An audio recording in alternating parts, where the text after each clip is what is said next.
আসসালামু আলাইকুম। সবাই কেমন আছেন? আশা করি সবাই খুব ভালো আছেন।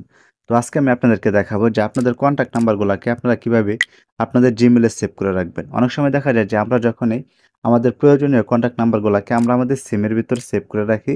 একটা সময় দেখা যায় যে কোনো কারণে সেই সিমটা হারিয়ে যায় বা সিমটা নষ্ট হয়ে যায়। তখন কিন্তু আমাদের সেসব সেভ নাম্বারগুলাকে আর আমরা খুঁজে পাই না। যখন আমরা সিমটা রিফ্রেশ করি, নতুন রিফ্রেশ করার পর কিন্তু আর সেসব নাম্বার থাকে না।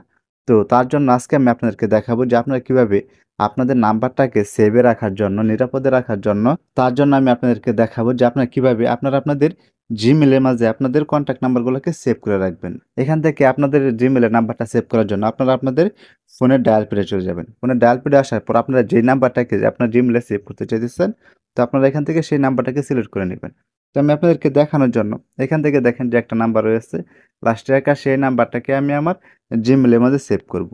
তার জন্য এখান থেকে আমি এই নাম্বারটার উপরে ক্লিক করে দিলাম। নাম্বারের উপরে ক্লিক করে দেওয়ার পরে এখানে দেখেন যে কর্নারে একটা এড কনট্যাক্ট অপশন রয়েছে। তো আমি এখান থেকে এই এড কনট্যাক্টে ক্লিক করে দিলাম।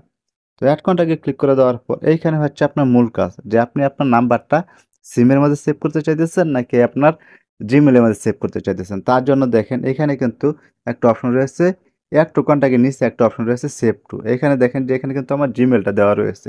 এখান থেকে যদি আমি এই ডান পাশে এরো চিহ্নটিতে ক্লিক করে দেই, এরো চিহ্নটিতে ক্লিক করে দেওয়ার পরে দেখেন এখানে কিন্তু আমি চাইলে আমি আমার ফোন যে ফোনটা রয়েছে ডিভাইসে সেভ করতে পারবো বা আমার ২ টা সিম রয়েছে সেই সিমের মাঝে সেভ করতে পারবো। তো আপনারা যে Gmail এর মাঝে আপনাদের কনট্যাক্ট নাম্বারটা সেভ করবেন, এখান থেকে সেই Gmailটা এখান থেকে সিলেক্ট করে দিবেন। তার জন্য এখান থেকে আমি একটা Gmail সিলেক্ট করে দিলাম। সিলেক্ট করে দেওয়ার পরে এখন আমি এখানে নাম্বারটা সেভ করব। তো এখানে আমি আমার যে নাম্বারটা সেভ করতেছি যার নাম, তার নামটা এখানে আমি লিখে দিতেছি। এই নাম্বারটা হচ্ছে আমার একটা ফ্রেন্ড নাম মাসুদ, তার নামটা এখানে আমি লিখে দিলাম। লিখে দেওয়ার পরে এখান থেকে যদি আমি সেভে ক্লিক করে দেই, সেভে ক্লিক করে দিলেই কিন্তু এই নাম্বারটা আমার Gmail এর মধ্যে সেভ হয়ে গেল।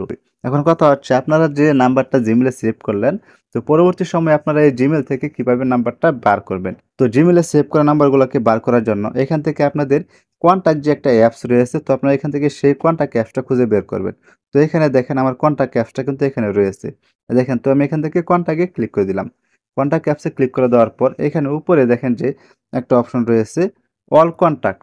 তো আমি এখান থেকে এই অল কনট্যাক্টে ক্লিক করে দিলাম। অল কনট্যাক্টে ক্লিক করে দেওয়ার পরে কিন্তু এখান থেকে কিন্তু আমার Gmail গুলা কিন্তু চলে আসছে বা সিমের অপশনটা কিন্তু চলে আসছে। তো আমি যে Gmail এ আমি আমার নাম্বারটা সেভ করেছিলাম সেই Gmailটা এখান থেকে সিলেক্ট করে দিতেছি।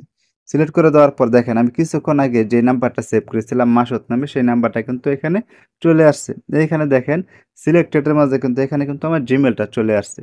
তো এখান থেকে যখন আমি পরবর্তীতে আবার অল কনট্যাক্টে দিতে চাইবো তখন এখান থেকে আবার এরো চিহ্নটিতে ক্লিক করে দেব। ক্লিক করে দেওয়ার পরে এখন যদি আমি এই অল কনট্যাক্টে ক্লিক করে দেই, অল কনট্যাক্টে ক্লিক করে দেওয়ার পরে এখানে আমার যতগুলা নাম্বার রয়েছে সবগুলা নাম্বারে কিন্তু এখানে চলে আসবে। তো এইভাবে কিন্তু আপনারা আপনাদের নাম্বারগুলাকে নিরাপদে রাখার জন্য আপনারা আপনাদের Gmail এ সেভ করে রাখবেন। তো আশা করি আপনারা খুব সহজে বুঝতে পারছেন যে আপনাদের প্রয়োজনীয় কনট্যাক্ট নাম্বারগুলাকে কিভাবে আপনারা Gmail এ সেভ করবেন। তো এই ছিল মূলত আজকের ভিডিও। তো আবার দেখা হবে পরবর্তী কোনো নতুন ভিডিওতে।